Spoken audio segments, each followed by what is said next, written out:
હું સલામતી માટેના નિયમોનું ચુસ્તપણે પાલન કરીશ અને કરાવીશ.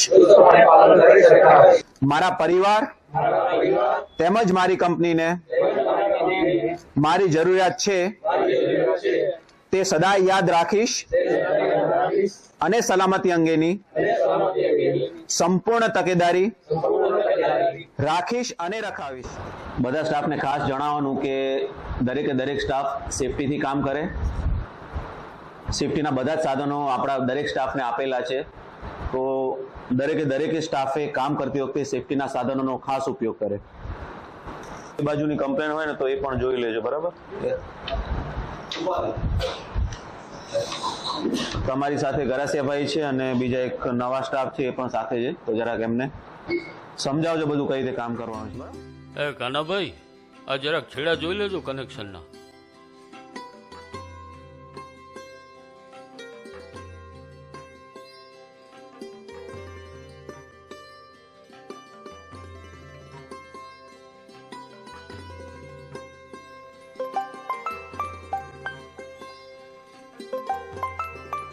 હેલો, દેસલ પર ગુંતલી જાકબભાઈને મોકલાવું ત્યાં. એલએસટી જમ્પર ગયું છે, બરાબર ને?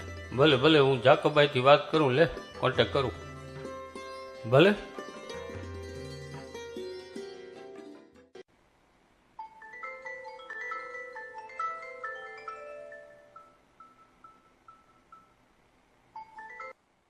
હેલો જાકબભાઈ. હા એલાઈ સાહેબ બોલો. આ દેસલ પર એસએસમાં જીના મેજીમાં એલએસટી જમ્પર ગયું છે, તો જોઈ આવજો ને જરાક. પણ સાહેબ થોડી તબિયત ખરાબ છે. ત્યાં શું છે, તમે ત્યાં છો તો કંઈક કરાવી દો ને.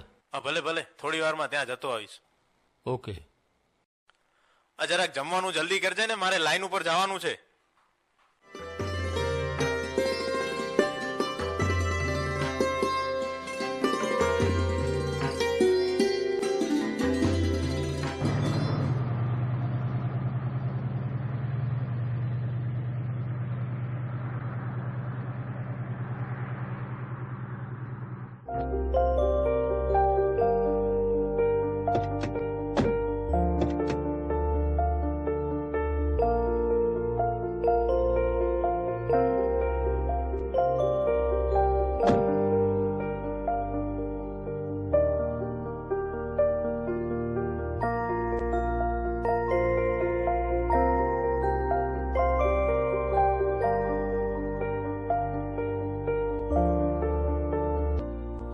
વિશાલભાઈ, જીના મેજીની એલસી આપો.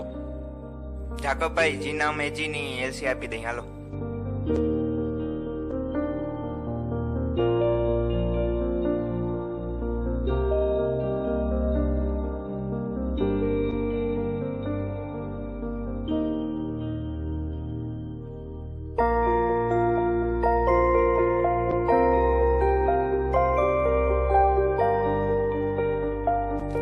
જાકબભાઈ, જીના મેજીની હું બ્રેકર બહાર નીકળી ગયું. હા જોઈ લઉં, ચેક કર લો.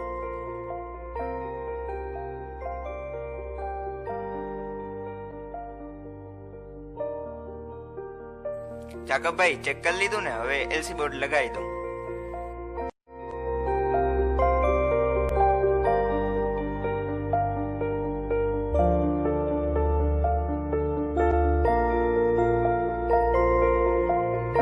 જાકબભાઈ, એલસી બોર્ડ લાગી ગયું છે.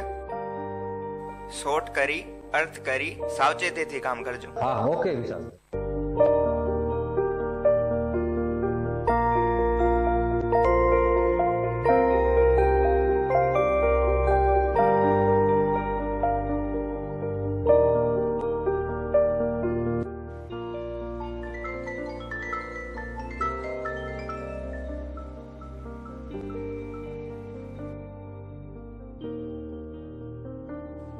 હેલો, શું છે? છોકરીને તાવ આવી ગયો છે, રોવે છે ઘણી. એવું? તું ચિંતા ન કર, હું થોડી વારમાં આવું જ છું ઘરે.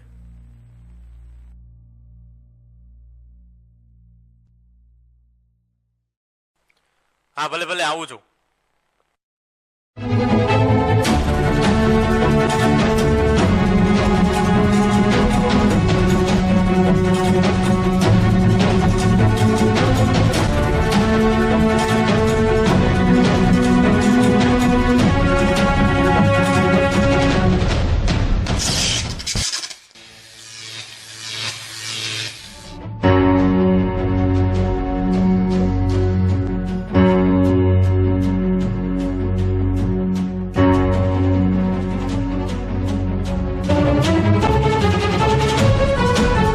હાજીભાઈ જલ્દી ગાડી લઈ આવો.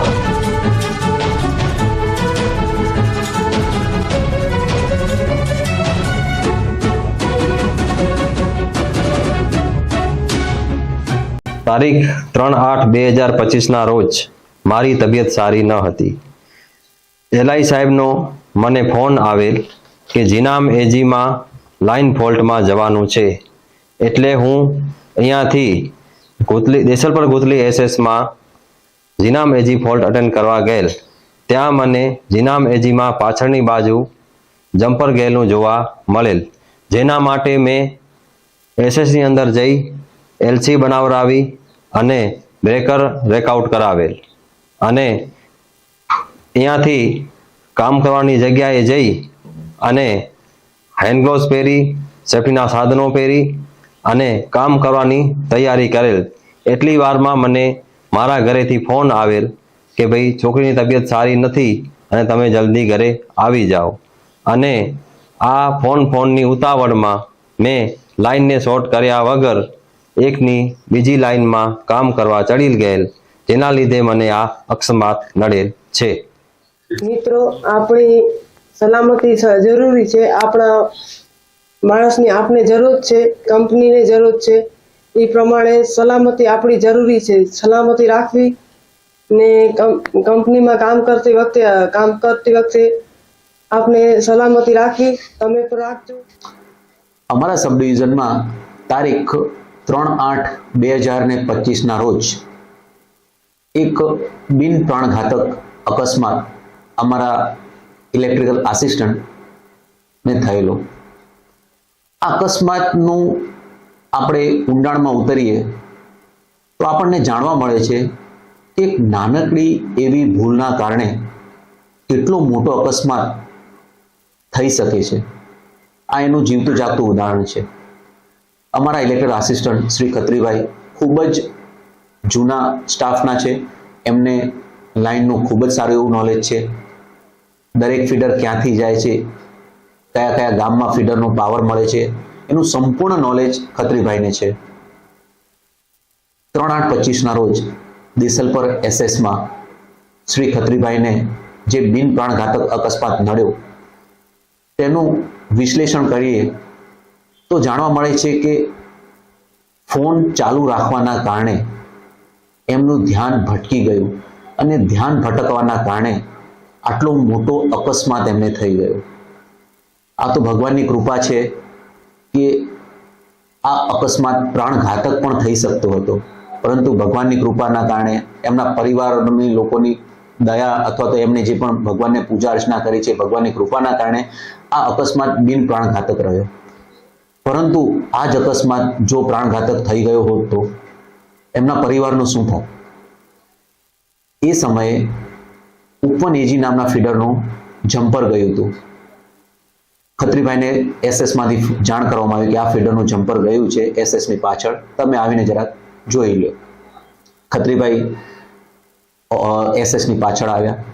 એમણે એસએસમાં ફોન કર્યો કે ભાઈ આનું બ્રેકર બારે કાઢેલું છે કે નહીં, લાઈન બંધ છે કે નહીં, એવી એમણે જાણકારી લેવાનો પ્રયત્ન કર્યો. એ જાણકારી લીધા બાદ ફોન ચાલુ સ્થિતિમાં રાખીને ભૂલથી ખત્રીભાઈ બીજા ફીડરના એસએસટી ઉપર ચડી ગયા અને એમને શોર્ટ લાગ્યો અને નીચે પડી ગયા. ત્યારબાદ આજુબાજુના લોકો ત્યાં જે હતા એમને ધ્યાનમાં આવ્યું કે કોઈ વ્યક્તિને શોર્ટ લાગ્યો છે. એ તરત જ સ્થળ ઉપર આવી ગયા અને એમને સારવાર માટે હોસ્પિટલમાં લઈ જવામાં આવ્યા. તો આપણને જાણવા મળે છે કે આપણી લાઈનનું કામ કેટલું બધું ધ્યાન રાખીને કરવા જેવું છે. છતાં પણ જૂનો સ્ટાફ હોવા છતાં પણ જો એક આવી નાનકડી ભૂલના કારણે આટલો મોટો અકસ્માત થઈ જતો હોય તો આપણે બધાએ જાગવાની જરૂર છે.